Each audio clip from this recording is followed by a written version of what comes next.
Glória a Deus, mais uma vez juntos para cultuarmos, louvarmos e bendizermos ao Senhor. Eu preciso que você abra a sua Bíblia no primeiro livro dos Reis, no capítulo de número 17. Eu quero só fazer uma reflexão com vocês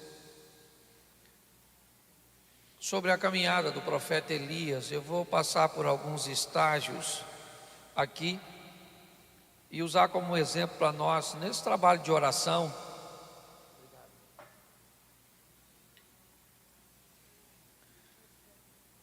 Primeiro livro dos Reis, no capítulo de número 17, no verso 1, e ele diz assim: Ora, Elias de Tisbe, em Gileade, disse a Acabe: Juro pelo nome do Senhor Deus de Israel, a quem sirvo, que não cairá orvalho nem chuva nos anos seguintes, exceto mediante a minha palavra. Depois disso, a palavra do Senhor veio a Elias: Sai daqui, vá para o leste e esconda-se perto do riacho de Querite, a leste do Jordão. Você beberá do riacho, e dei ordem aos corvos para te alimentarem lá. E ele fez o que o Senhor tinha dito, e foi para o riacho de Querite, a leste do Jordão, e ficou lá. Os corvos lhe traziam pão e carne de manhã e de tarde, e ele bebia a água do riacho. Algum tempo depois, o riacho secou-se por falta de chuva. Então a palavra do Senhor veio a Elias: Vá imediatamente para a cidade de Sarepta de Sidom e fique por lá.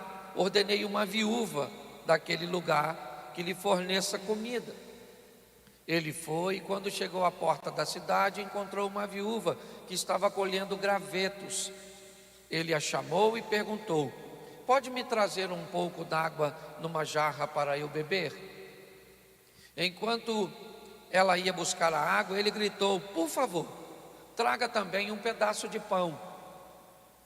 Mas ela respondeu: Juro pelo nome do Senhor, o teu Deus, que eu não tenho nenhum pedaço de pão, só um punhado de farinha num jarro e um pouco de azeite numa botija. Estou colhendo uns 2 gravetos para levar para casa e preparar uma refeição para mim e para meu filho, para que comamos e depois morramos. Elias, porém, lhe disse: Não tenha medo, vá para casa e faça o que eu disse. Mas primeiro, faça um pequeno bolo, como o que você tem, e traga para mim. E depois faça algo para você e para seu filho. Pois assim diz o Senhor Deus de Israel: a farinha da vasilha não se acabará, e o azeite na botija não se secará, até o dia que o Senhor fizer chover sobre a terra. Feche os seus olhos, mais uma vez. Senhor nosso Deus e Pai, em nome de Jesus, eis aqui a Tua palavra. Continua falando conosco, é o que nós te pedimos, em nome de Jesus. Amém, glória a Deus. Amém. Bom, eu gostaria de fazer uma reflexão com vocês. Sou sempre muito aberto quando eu falo, buscando que você, através da palavra, busque entendimento. Eu tenho aprendido que a palavra de Deus, ela fala de uma forma muito particular com cada um de nós. Muitas vezes, o que a Poliana está entendendo ou vai receber da mensagem não é a mesma coisa que o Sidney, e não é a mesma coisa que o Robson, ainda que eles ouviram a mesma palavra. A minha grande preocupação, depois que eu me tornei pastor, foi lidar com o bem-estar das pessoas, com a satisfação, com a ascensão, com o crescimento, com aquilo que pessoas podem viver através da palavra de Deus. Daí eu comecei a descobrir que cada um de nós teríamos a nossa métrica, a nossa medida, e jamais deveríamos estabelecer uma medida de outra pessoa para estabelecer a nossa. Se usássemos uma medida inferior, achamos que temos coisas demais e que outras pessoas não têm basicamente quase nada, ou têm pouquíssima coisa, né? em relação àquilo que temos, corremos o risco de abrir mão do que Deus tem para nós, para vivermos uma medida muito inferior ao que Deus tem para nós, e que na verdade não é nem a nossa, é de outras pessoas. Mas nos deparamos com um evangelho que muitas vezes não sabe diferenciar as medidas, e aí eu começo a ter problemas com o carro que eu ando, com a casa que eu moro, com as roupas que eu visto, com os recursos que eu gasto, ainda que o que eu visto, o que eu como, o que eu gasto, onde eu moro, o carro que eu ando, estejam totalmente inseridos dentro da medida econômica que Deus estabeleceu para mim. Mas aí eu me sinto constrangido porque o outro não tem a mesma medida que eu, e eu pego a medida que Deus me deu e me rebaixo para viver a medida do outro. Que se o outro tiver entendimento da medida dele, ele vai ser feliz na medida dele, e nós vamos ser infelizes porque rebaixamos a nossa. Em contrapartida, corremos o risco de olhar por uma medida acima e começar a usar uma métrica que não é a nossa, querer andar num carro que não é o nosso, viver uma vida que não é nossa, botar nossos filhos para estudar num colégio que não temos condições de pagar.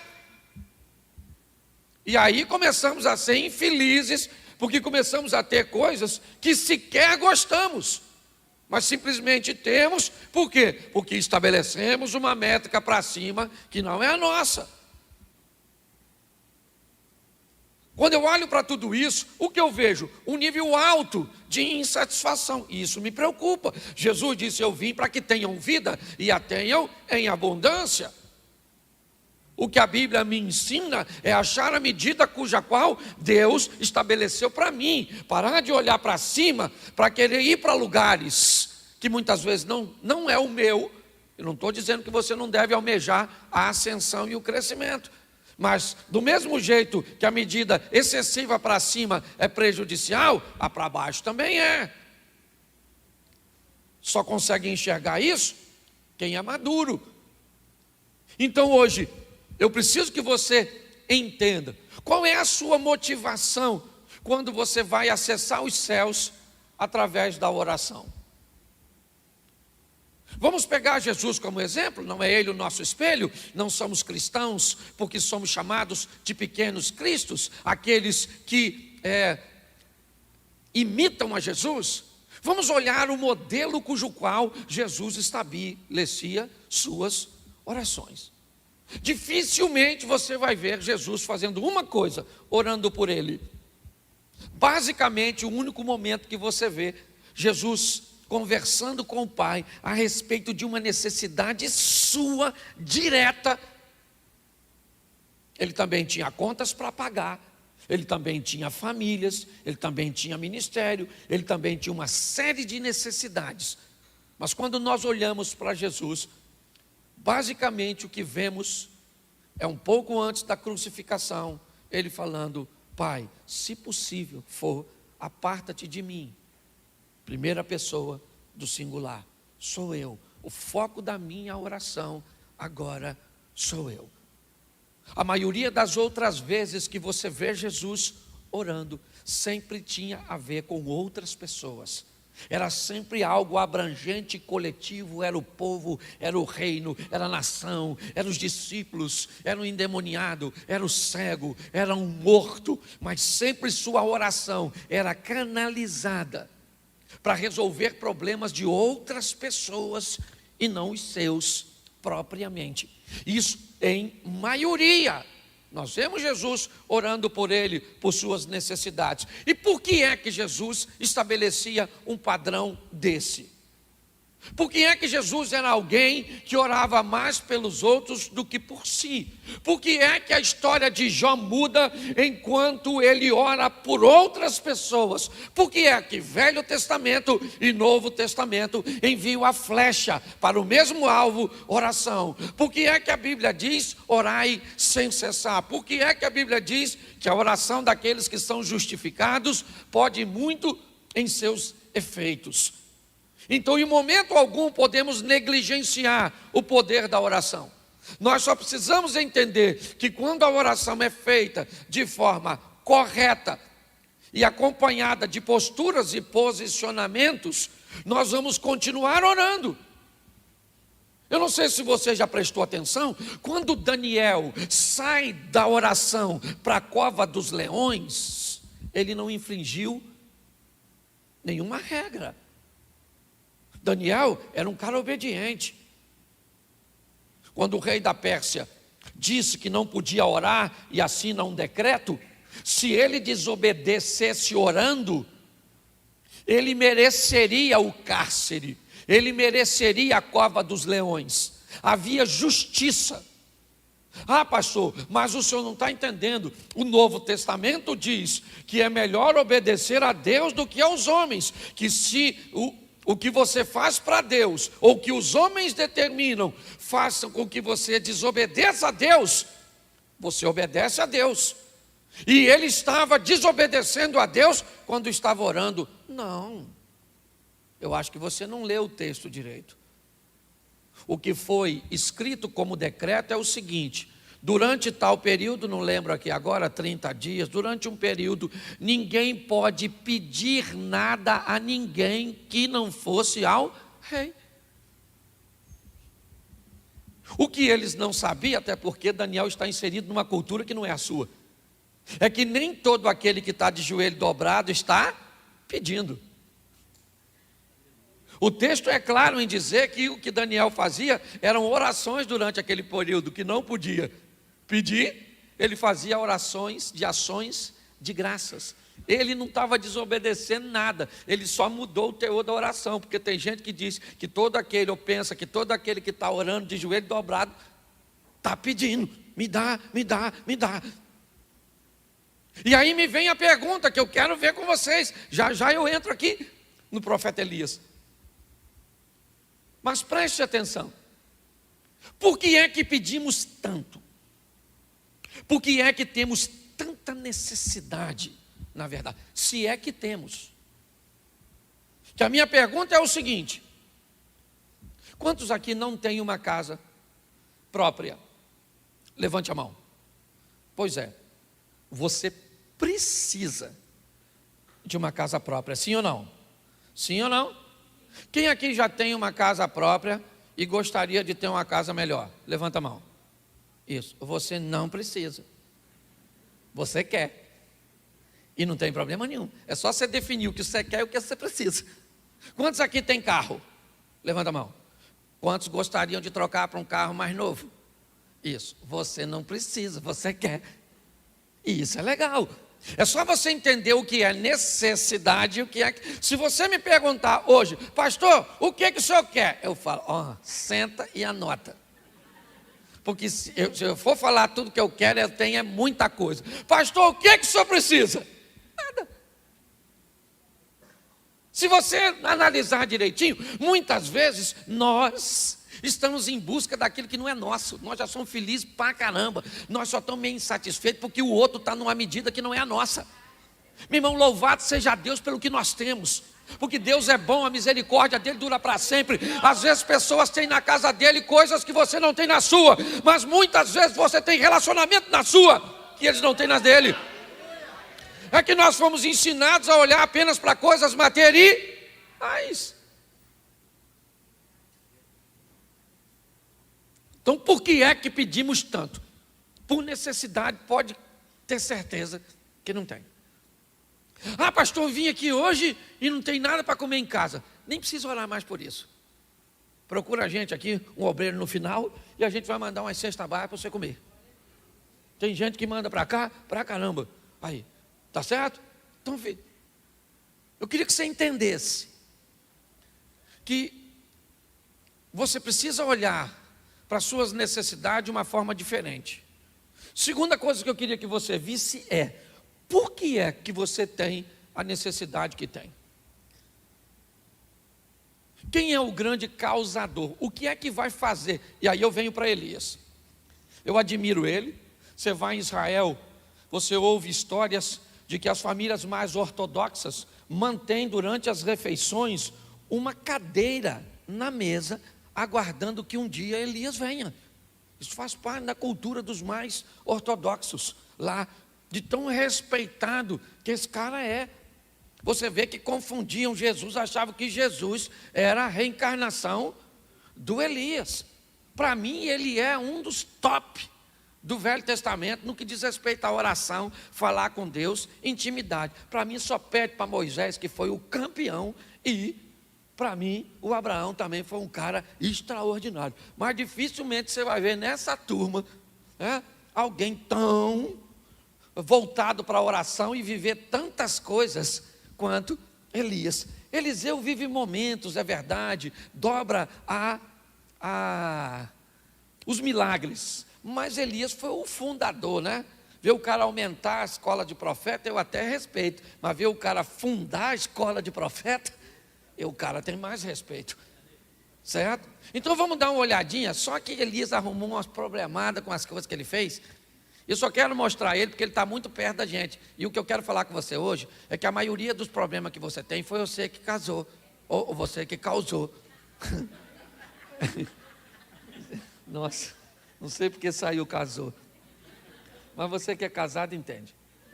Tá certo? Vamos lá. Verso 1. Então Elias, o tisbita, bota aí, capítulo 17, verso 1. Ora, Elias de Tisbe, em Gileade, disse a Acabe: juro pelo nome do Senhor Deus de Israel, a quem sirvo, que não cairá orvalho nem chuva nos anos seguintes, exceto mediante a minha palavra. Preste atenção o que esse cara está dizendo. Nesse versículo, não há indício nenhum que Deus mandou Elias fazer isso. Nenhum.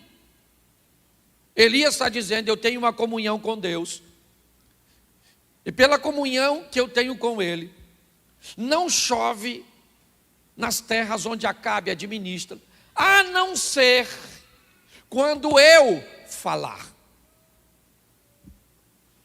Olha só, ele está olhando para o ambiente, está observando que Acabe se tornou um dissimulado, se casou com uma mulher promíscua, um governo que mata profetas, um governo idólatra. Elias tem inúmeros motivos para tomar essa decisão. Mas eu não sei onde ele estava antes do versículo 1, mas eu não vejo ele envolvido em problema nenhum. Quando ele resolve dizer contra o rei que não vai chover, e os céus se fecham e não chove, primeiro, significa que ele tem comunhão com Deus. Sim ou não? Sim ou não? Mas Deus mandou ele fazer? Porque quando eu olho o verso seguinte, eu acharia confuso o verso seguinte, se Deus tivesse dado a orientação. Verso 2: depois que Elias falou isso, a palavra do Senhor veio a ele. No verso 1 é a palavra dele dizendo. No verso 2, Deus vem conversar com ele. E o que Deus vem dizer para ele? Sai daqui e vai para o leste, esconda-te, perto do ribeiro de Querite, ao leste do Jordão.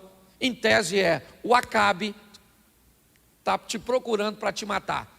Ele foi instruído por seus profetas que enquanto você estiver vivo não chove. Aí eu pergunto a você, quem mandou Elias falar isso? Por causa de uma palavra que ele disse, Deus falou: você falou? Beleza, eu até gostei, mas não fui eu que mandei. Então faz o seguinte, meu irmão, agora responsabilize-se por aquilo que você foge. O senhor não está comigo? Eu estou, mas não mandei.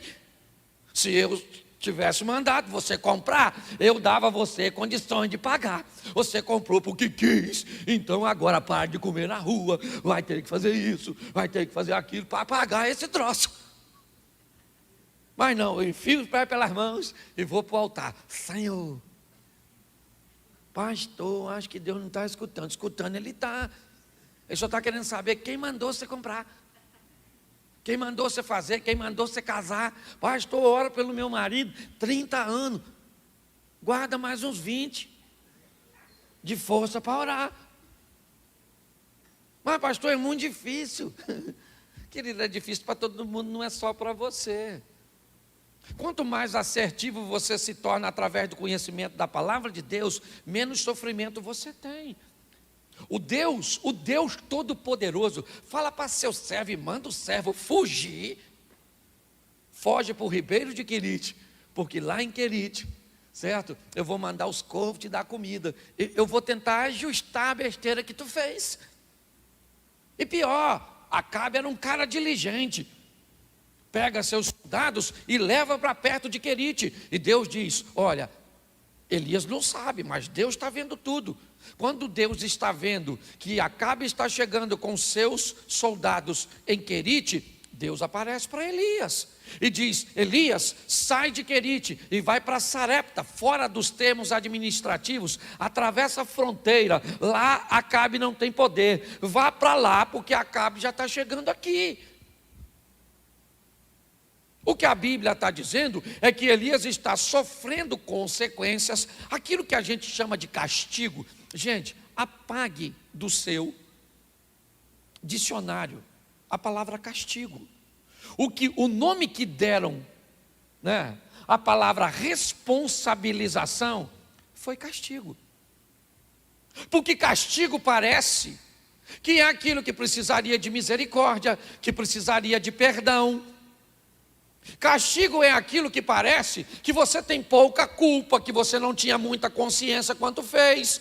Castigo é aquilo que faz com que você não busque uma transformação, nenhuma mudança, porque castigo dá uma conotação de que você está sendo meio que injustiçado. A palavra correta para quem quer mudar de vida é responsabilização. Porque o responsável, ele entende que ele não está sob castigo, ele está sob consequências daquilo que ele fez. Pastor, mas o senhor está falando de oração? Sim, é lógico que eu estou falando de oração. Porque hoje o número de orações que são direcionadas para os céus são para corrigir coisas que dava para corrigir. São para suprir necessidades que nós não precisaríamos suprir. Nós deveríamos usar muito mais tempo de oração. Senhor nosso Deus e Pai, eu quero louvar o Teu nome, bendizer por Tua bondade, misericórdia. O Senhor é grande, o Senhor é tremendo. Um dia o Senhor vai vir me buscar. Muito obrigado por tudo aquilo que o Senhor tem feito por mim. Quero Te agradecer pela minha igreja, pelos meus negócios, pelo meu casamento, pelos meus filhos. Louvado, entronizado seja o Teu nome para sempre. Eu Te amo, Senhor. Te louvo e te agradeço. Senhor, eu preciso de um emprego. Meu filho está bagunçado, estou doente, o dinheiro acabou. Olha para isso.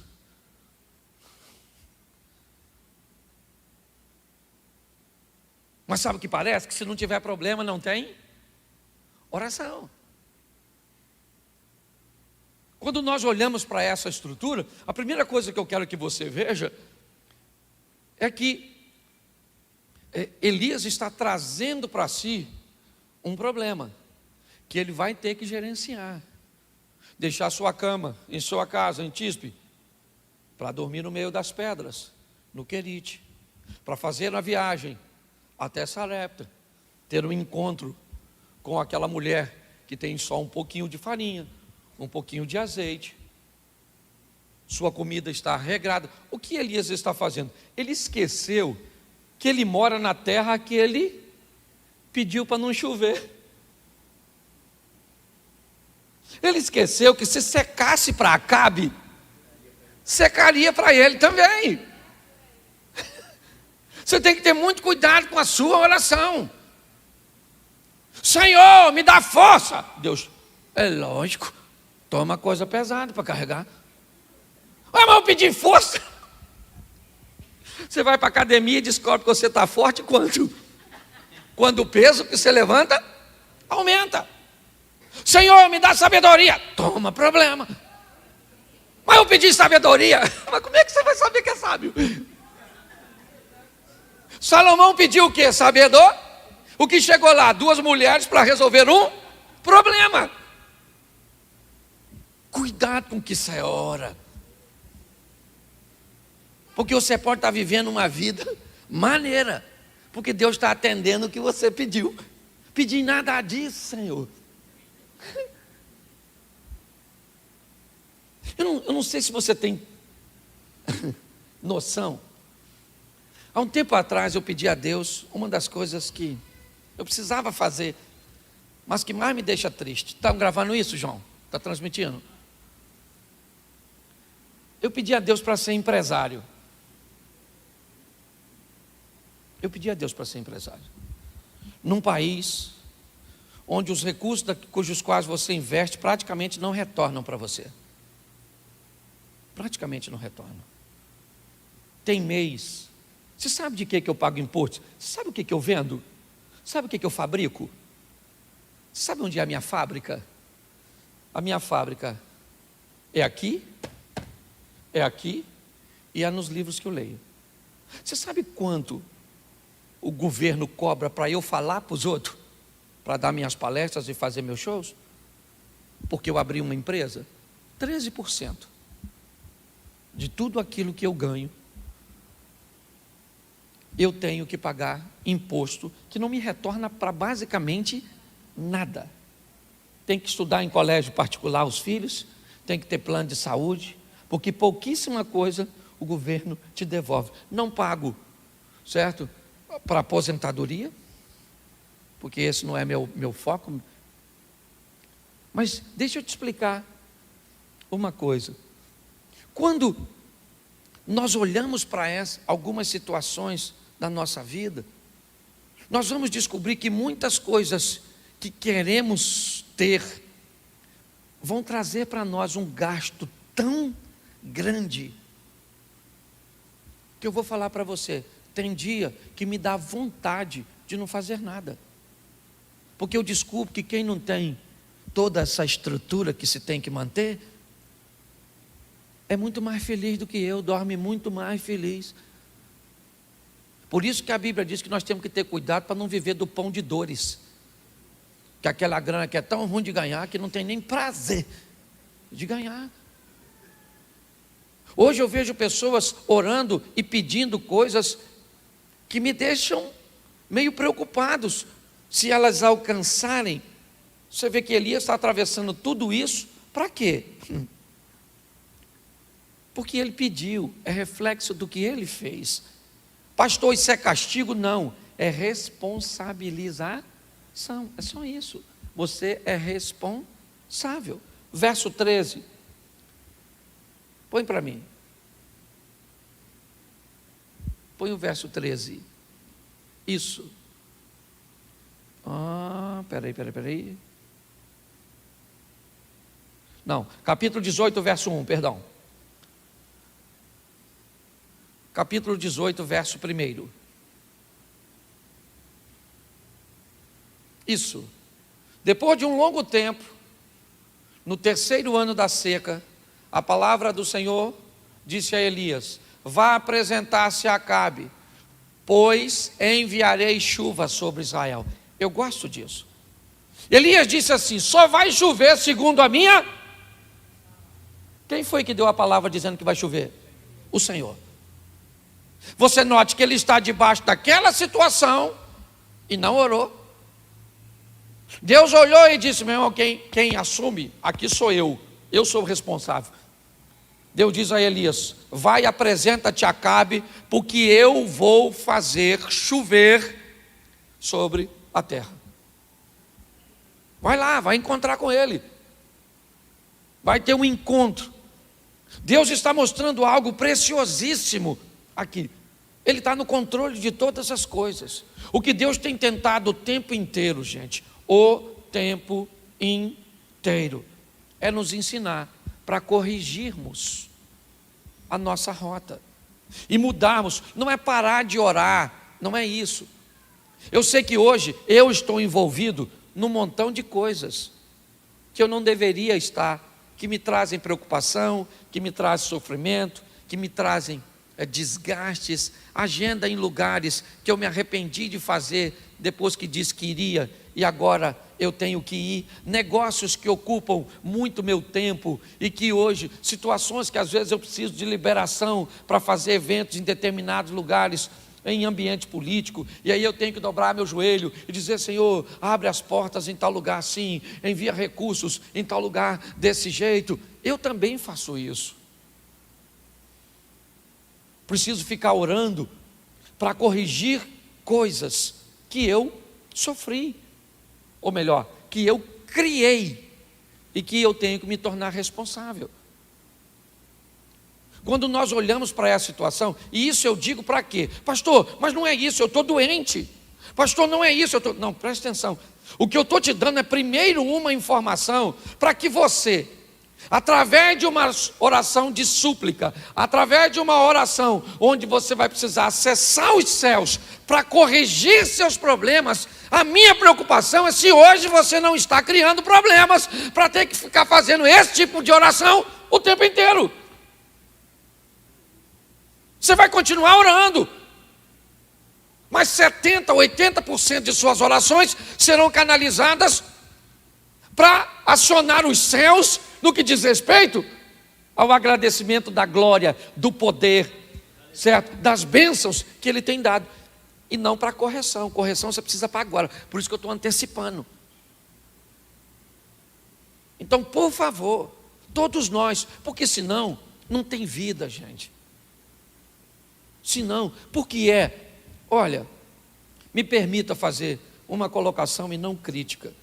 Eu não sei se você já notou, às vezes você vai em lugares onde pessoas têm dons extraordinários, são pessoas piedosas, crentes, íntimas com Deus, passando tanta necessidade.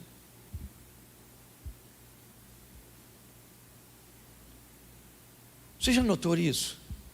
Já deu para você notar que, primeiro, oração não traz dinheiro? Já deu para você notar que a oração por si só, ela não traz ou não faz o casamento ficar melhor? Porque casamento não fica melhor. O que fica melhor são pessoas. E quando pessoas ficam melhores, os relacionamentos melhoram. É assim que funciona. A melhora toda está em nós, e não nas coisas e nos lugares. A bênção está em nós. Por que é que Abraão, o patriarca, pode dizer para seu sobrinho Ló: escolhe para onde você quer ir, cara? Aí ele disse: se eu posso escolher, eu quero ir para as Campinas do Jordão. Ele falou: então vá, mas o senhor vai para aquele lado seco. Eu vou para o lado de lá seco, mas a bênção não está lá, a bênção está aqui. E quando eu chegar lá, aquele ambiente tem que me fazer prosperar. Deus está em nós. Então é importante que nós venhamos entender isso. Hoje você tem um montão de problema para resolver? Tem. Então o que você faz para resolvê-lo? Torne-se responsável. Acione os céus para resolver seus problemas atuais, mas não seja agente de problemas futuros, que não faz sentido. Você imagine 24 anciãos dizendo o quê? Dizendo o quê? Dizendo o quê? Então lá no céu a turma está falando, sim ou não? Mas está falando, santo, santo, santo, santo, é o Senhor dos exércitos, santo, santo, santo, santo, glorificando, santo, santo, santo. Que tal a gente fazer oração só assim?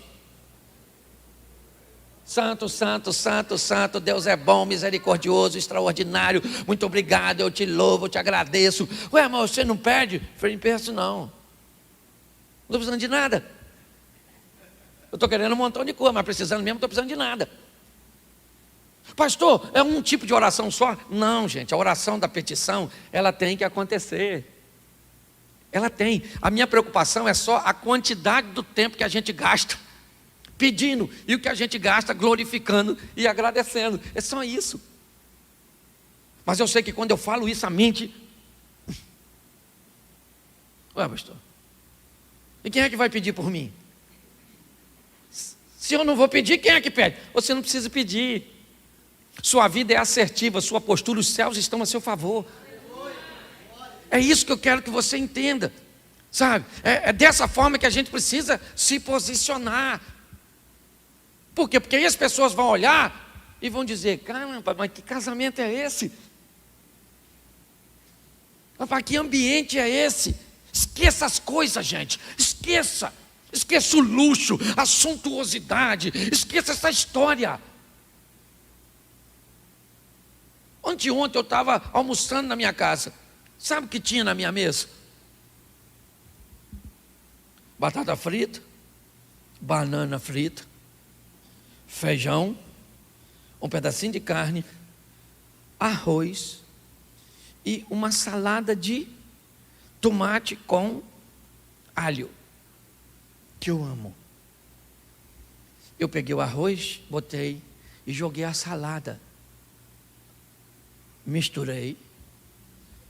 Cada garfada me fazia lembrar de quando eu morava com meu pai no canto do Giló, lá no cantinho, numa casa que não tinha banheiro, não tinha luz, lá onde tinha o chuchu.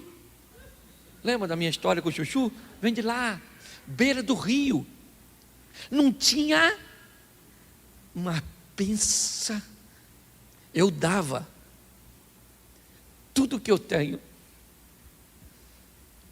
para naquele dia que eu estava comendo aquilo, voltar lá para a beira do rio, olhar meu pai sentado numa casa que não tinha nada, a gente tomava banho do lado de fora naquele latão de 200, e eu era tão feliz naquele ambiente, porque não são coisas, gente, é a nossa vida. O que você está fazendo com a sua vida? Hoje eu posso dizer para você, mais de 90% dos problemas que eu tento ajudar a resolver são dos outros, e não tem a ver com grana, gente, tem a ver com postura, posicionamento, dizer sim para a pessoa certa, não para a pessoa errada, sabe? De tomar postura, de cuidar da mulher da melhor maneira que se pode, de cuidar dos filhos da melhor maneira que se pode, sabe? Isso faz com que a minha oração seja muito mais tempo agradecendo. Eu sou pastor, eu tenho um rebanho, então eu dobro o meu joelho, Senhor, em nome de Jesus, abençoa as pessoas que estão caminhando, estão à procura de uma porta de emprego, estão à procura de uma cura, estão à procura de uma resposta do Senhor. Eu peço muito, mas peço para os outros. E quanto mais eu peço para os outros, ontem eu estava ministrando num café, é até às 11, pode ser? É. Então, ontem eu estava ministrando num café de pastores, lá no Recreio, e eu contei para eles, talvez vocês nem saibam, há uns anos atrás eu fui procurado pelo pastor Rafael de Oliveira, que estava caminhando para fazer um ministério em Campo Grande, não dividiu igreja, não é nada disso, e ele me procurou, me pedindo ajuda financeira, e eu disse para ele, cara, eu vou fazer o seguinte, o que você me pediu, eu vou dar para você, a metade desse dinheiro uma oferta da igreja, a outra metade desse dinheiro uma oferta do meu ministério. Eu não sei se alguém aqui já foi na igreja dele, lá, ok? Então já viu que é uma igreja pequenininha, mas toda ajustadinha, agora estão com terreno próprio, vão mudar. Você sabe quem fez aquilo, Mônica? Foi você. Você fez aquilo com seu marido, com a sua família, ofertando. Nossa igreja, depois que fez aquilo, cresceu e se estruturou. Meu ministério cresceu mais ainda, porque presta atenção, gente, canalize um pouco mais as suas orações para o outro. Como eu faço isso? Tornando-se assertivo nas suas próprias decisões, naquilo que tem. Você diminui tanto sua margem de erro, que você consegue auxiliar outras pessoas. Às vezes a espiritualidade que você busca, e que muitas vezes nós recebemos a informação em que elas estavam 100% focadas ou atreladas aos dons, é muito mais abrangente do que isso. Às vezes parece que quando nós falamos dessa forma, nós desvalorizamos os dons, mas não, muito pelo contrário. Nós estamos supervalorizando os dons, dizendo que pessoas que têm uma postura, uma maneira de vida. É assim que funciona. Elias foi um cara extraordinário, ele pedia para cair fogo do céu, caía, orou, para que não chovesse. Deus já havia dito que a chuva viria, ela veio. Mas o ambiente que ele se meteu no verso 1 está reverberando até agora. Note, Jezabel, esposa de Acabe, quer matá-lo. Elias agora tem que fugir, se esconder numa caverna, amedrontado, confuso, fugindo da morte, pedindo para morrer, porque ele era gente como nós, que estamos exaustos, muitas vezes, lutar o tempo inteiro, buscando solução para algo aparentemente tão simples, mas problema nenhum é simples quando é seu. Problema simples é o dos outros, porque não é você que tem que resolver. Eu só pergunto para você, e isso dentro da sua métrica, não faz sentido você ser um servo e uma serva de Deus que vive uma vida, né, no altar do Senhor, às vezes ter um sofrimento tão prolongado. O sofrimento eles fazem parte, mas eles são pontuais. No mundo tereis aflições, mas eu vim para que tenham vida e a tenham em abundância. A vida é abundante, o sofrimento é pontual. Não é o sofrimento abundante e a vida pontual. Não é assim que funciona. Esse modelo, ele existe, mas ele é a opção das pessoas. As pessoas optaram por isso. Cometem tantos erros, observam as coisas, fazem as coisas de formas tão emocionais, passionais, que quando elas olham para a vida dela, é uma sequência, só trocam de problema. Seja franco aqui, para mim. Quantos aqui já fizeram uma campanha de 7 semanas, certo? Onde você esteve aqui 7 semanas e não pediu nada, só agradeceu. Levante a mão. 1, 2, 3, 4, 5, 6, 7. Só 7. O resto de nós manda a bala. Vamos embora lá para cima. Ver se o negócio resolve. Então você está num trabalho de oração, que aliás é um dos trabalhos cujos quais eu preciso falar isso, que eu mais me orgulho da nossa igreja. Primeiro porque ninguém achava que um cara engraçadinho, igual o pastor, que conta piada, teria na igreja dele um trabalho de oração. Isso para mim já é o máximo. Eu tenho as câmeras da igreja, toda quarta-feira eu entro naquela dali que me dá uma visão melhor, em cima da porta, tá vendo? Aquele é uma câmera do Big Brother, que eu olho para vocês, para olhar, para ver, e eu me orgulho demais. E o que eu mais me orgulho é que ao longo da caminhada a gente está mudando de vida, diminuindo. Chegou aqui sofrendo o quê? 99% de luta. Parece Conor McGregor, certo? Lutador de MMA. E aí, vai fazendo umas coisas. E aí, está lutando? Estou na luta, pastor. Quanto? Ah, pastor, eu lutava todo dia. Agora estou lutando 3 vezes por semana. Olha que beleza. Já melhorou. Aí já tem uma turma aqui que está lutando 1 vez por semana. Porque casado nunca vai deixar de lutar, né, irmão? Ah, pastor, não queria ter problema no casamento. Morre. Porque do contrário, é desafiador para todo mundo. Eu amo minha mulher, amo de paixão, amo. Me casaria com ela 1 vez, 2 vezes, 10 vezes. É a mulher da minha vida. Mas pensa, não seria contigo que dá lá em casa de vez em quando. Eu falo, Senhor, mas isso é legal. Então eu queria que hoje você parasse para dar uma olhada e visse se você não é o maior prejudicado. Então você vai fazer 2 orações. Primeira oração, vamos para pedir. Porque nós estamos precisando mesmo, né? Então a prateleira está aí, vamos meter a mão. Certo? Então, Senhor, me dá isso, me dá aquilo, eu estou precisando daquilo, Senhor, preciso daquela casa própria, Senhor, preciso disso, preciso daquilo, preciso daquilo outro, preciso. Mas guarda, Senhor, eu estou aprendendo a sua palavra que o Senhor costuma dar as coisas para os outros quando a gente pede. Ou o Senhor costuma dar as coisas para a gente quando a gente pede para os outros. Para falar a verdade, eu queria estar pedindo para mim agora.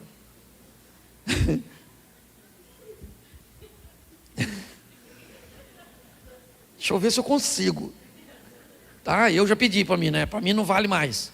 Então tá bom. Então vamos agora aqui. Vou pedir um pouquinho para os outros, hein? Então, guarda um pouquinho. Certo? E agora, aí, Senhor, agora eu pedi já para todo mundo. Tem mais um. Agora tem que agradecer, né? Eu queria pedir de novo por mim no começo. Dá não, né? Agora eu vou agradecer. Eu não queria agradecer porque eu estou com medo de eu ficar vaidoso. Porque tem gente que não agradece, com medo de, não fala para os outros que os outros é bom, com medo dos outros se desviar porque você diz que ele é bom. Que loucura é essa? Alguém pregou pra caramba, chega lá e diz: hoje você pregou pra caramba, hoje você cantou pra caramba, hoje você foi bênção pra caramba. Porque se ele vacilar, o que você fala? Hoje foi ruim, hein? Nossa, vacilou. Então elogie, motive as pessoas a continuarem fazendo o que é certo. Então, pega, dá uma olhada no que você está sofrendo e compartimenta na sua oração. Outra coisa, para me encerrar. Acabou a oração, 5 minutos, quantos minutos? 5 sem levantar. Por quê, pastor? Porque nesse período, você não está falando com Deus? Imagine que você falasse assim comigo, entrasse lá no meu gabinete e falou assim: pastor, olha só, eu estou precisando de R$1.000, eu precisava que o senhor desse um pulo lá em casa, tá certo? Precisava ter uma oportunidade na igreja para contar um testemunho, tá bom? E eu precisava de um espaço na igreja para fazer o aniversário. Beleza.